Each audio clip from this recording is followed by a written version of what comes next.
이어서 진주에서 전해드립니다. 국립공원공단이 멸종위기 식물을 복원하기 위해 하동군의 국유지에 묘목 증식장을 추진하고 있습니다. 문제는 예정지에 10여 년 전 하동군이 만든 체육시설이 있다는 건데요. 국립공원 측의 거듭된 철거 요청에도 하동군이 이행하지 않고 있습니다. 박기원 기자입니다. 지리산 고지대에 자생하는 구상나무입니다. 10여 년 전부터 천왕봉 등을 중심으로 고사해 기후변화 취약종으로 지정됐습니다.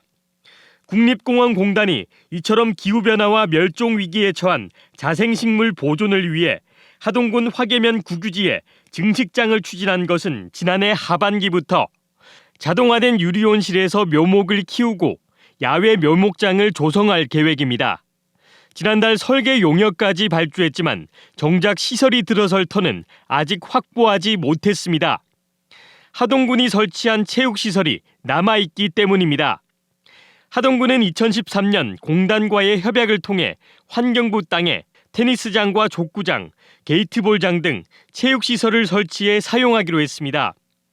당시 협약에는 공익사업이 추진될 경우 체육시설 사용을 취소할 수 있도록 했습니다. 국립공원공단은 이를 근거로 지난해 8월부터 6차례에 걸쳐 하동군의 시설 철거를 요청했습니다. 체육시설을 철거한 뒤 비용을 청구하겠다는 통보까지 했지만 하동군은 이를 이행하지 않고 있습니다. 6차례 하동군에 원상복구를 요청하였으며 지역 주민들과는 한 10여 회 이상 간담회를 진행 중에 있습니다. 체육시설은 잘 활용되고 있을까? 테니스장 바닥에는 불을 피운 흔적이 곳곳에 남아 있습니다. 근처에는 소주병과 맥주병도 높이 쌓여 있습니다. 관리가 전혀 안 되고 있는 겁니다. 이에 대해 하동군은 일부 동호회원들이 시설을 이용해 철거하지 않았고 지역 주민들의 반대 의견도 고려했다고 해명했습니다. 기후 대응기금으로 추진되는 자생식물 증식장 사업은 올해 말까지 완료하지 않으면 아예 취소될 가능성도 있습니다. KBS 뉴스 박기원입니다. 진주시의회가 오늘 장애아동 학대 사건이 일어난 어린이집 원장의 시의회 불출석과 관련해 유감 입장을 밝혔습니다. 진주시의회 윤성관 경제복지위원장은 수사 결과에 따라 어린이집 원장 등이 책임을 져야 하며 시의회 차원에서도 대책 마련에 힘쓰겠다고 말했습니다. 앞서 시의회의 증인과 참고인 출석 요구를 받은 해당 어린이집 원장과 원감은 어제 검찰 조사와 퇴사를 이유로 불출석 사유서를 제출했습니다. 옛 진주역 재생 프로젝트 1단계 사업인 철도문화공원이 오늘 준공했습니다. 480억 원을 들여 축구장 6개 크기로 만든 진주 철도문화공원은 차량 정비고를 활용한 문화시설과 맹꽁이 생태공원 등을 갖췄으며 무궁화호 객차를 활용한 체험 공간도 마련될 예정입니다.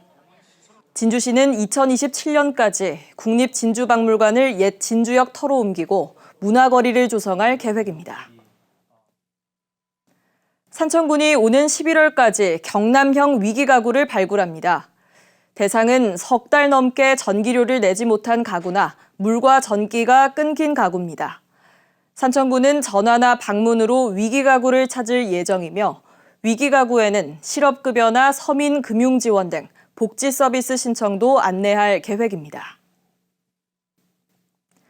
산림청 함양산림항공관리소가 두 번째 7년 무사고 비행을 달성했습니다.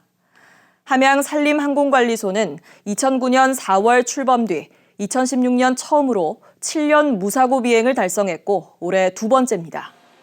함양산림항공관리소는 산불 진화 작업과 항공 방제, 산악 구조 등을 맡고 있습니다.